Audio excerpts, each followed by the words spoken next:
पुलय जाति। पुलय इनसे भी भिन्न स्तर की एक और जाति है जिसके लोग भी मूर्ति पूजक होते हैं।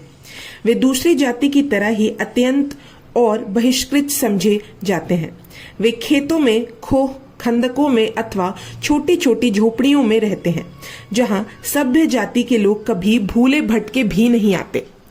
वे भैंसों और बैलों की मदद से धान के खेत जोतते हैं। वे नायरों से दूर रहकर ही बात करते हैं और इतनी जोर से चिल्लाते हैं कि उन्हें सुना जा सके। सड़क पर चलते चलते समय वे जोर जोर से चिल्लाते हैं ताकि उनके लिए रास्ता छोड़ दिया जाए और जो भी उनकी आवाज सुन ले वह सड़क से अलग हट जाए और उनके वहां से गुजरने तक पेड़ की ओट में खड़ा हो जाए। अगर कोई स्त्री पुरुष उन्हें छू लेता है तो जिसको स्पर्श किया जाए उस व्यक्ति को कत्ल कर देता है। अतः प्रतिशोध में वे पुलियन को कत्ल कर देते हैं और उन्हें कोई दंड नहीं भोगना पड़ता। परियन जाति। इनसे भी दीनहीन जाति परियन जाति होती है। इस जाति के लोग अन्य सभी जातियों से दूर अलग थलग अति निर्जन स्थान पर रहते हैं। वे रतालू और अन्य जंगली कंदमूल खाते हैं और तथा जंगली पशुओं का मांस भी खाते हैं। वे अपने तन को मध्य भाग को पत्तियों से ढककर रखते हैं। ना वे किसी अन्य व्यक्ति से और ना ही कोई अन्य व्यक्ति उनसे संबंध रखता है। उन्हें शैतान से भी बदतर और प्रताड़िन समझा जाता है। केवल उन्हें देखने से ही आदमी अपवित्र और जाति बहिष्कृत हो जाता है।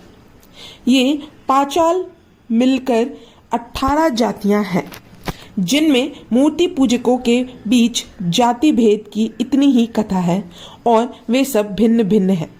वे ना तो आपस में एक दूसरे को स्पर्श कर सकते हैं और ना ही शादी विवाह कर सकती हैं।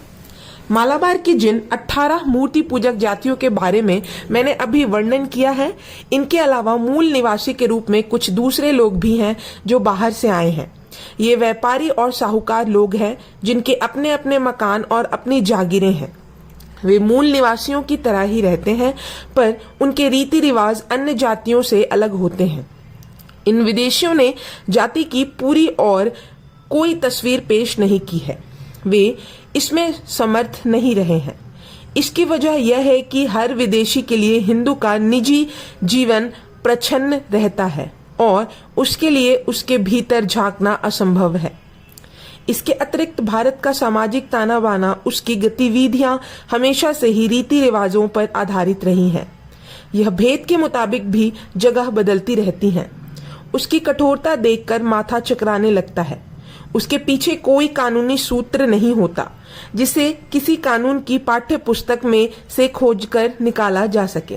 परंतु बिना किसी संदेह के ही विदेशियों को यह लगा कि जाति भारतीय समाज का एक सबसे अनोखा और इसलिए एक विशिष्ट गुण है।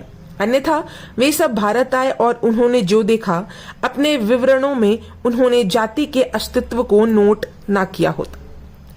जाति की एक विशिष्टता हिंदू समाज संगठन में मौजूद है जो हिंदुओं को दूसरों से अलग करती है। जाति एक वर्धमान संस्था रही है और वह हमेशा ऐसी ही नहीं रही।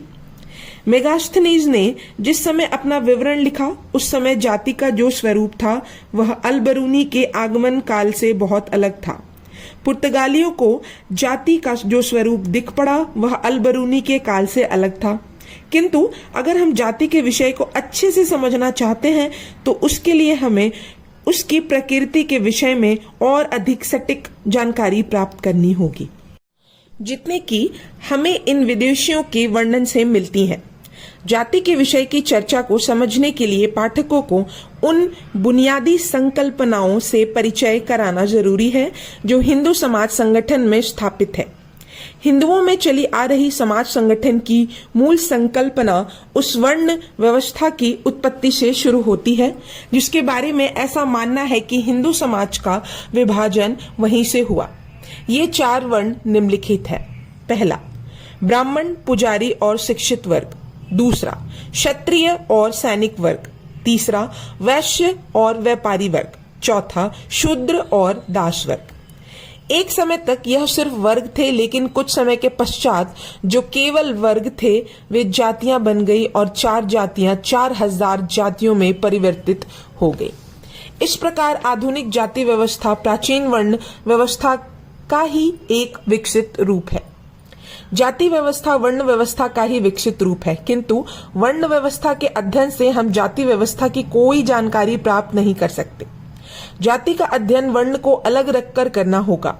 ऐसा कहा जाता है कि किसी बहुत पुराने नास्तिक ने अपने दर्शन की व्याख्या करने के बाद अंत में कहा था कि मैं केवल यह जानना चाहता हूं कि मैं कुछ भी नहीं जानता, और मैं पूरे विश्वास से यह भी नहीं कह सकता कि मैं यह भी जानता हूं।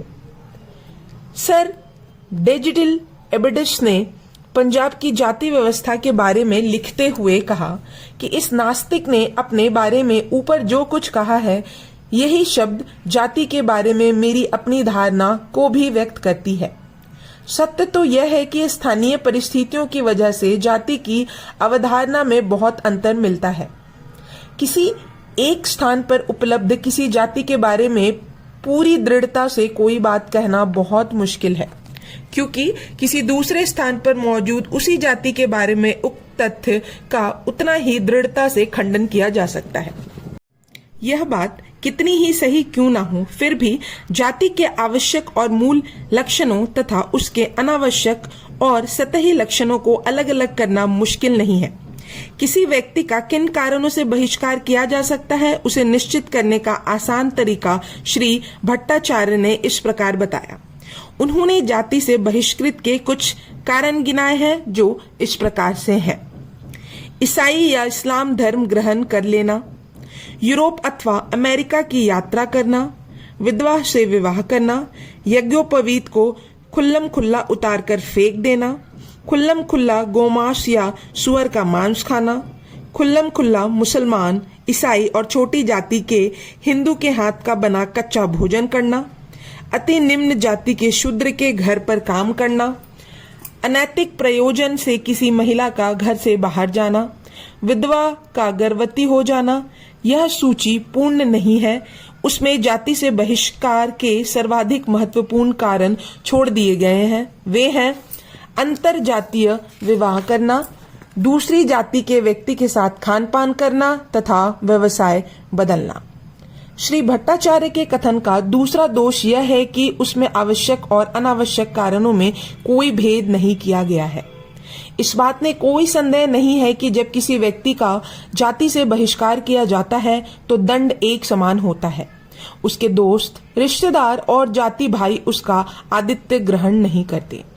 उसे उत्सवों में उनके घरों में नहीं बुलाया जाता। वह अपने बच्चों की शादी नहीं कर सकता।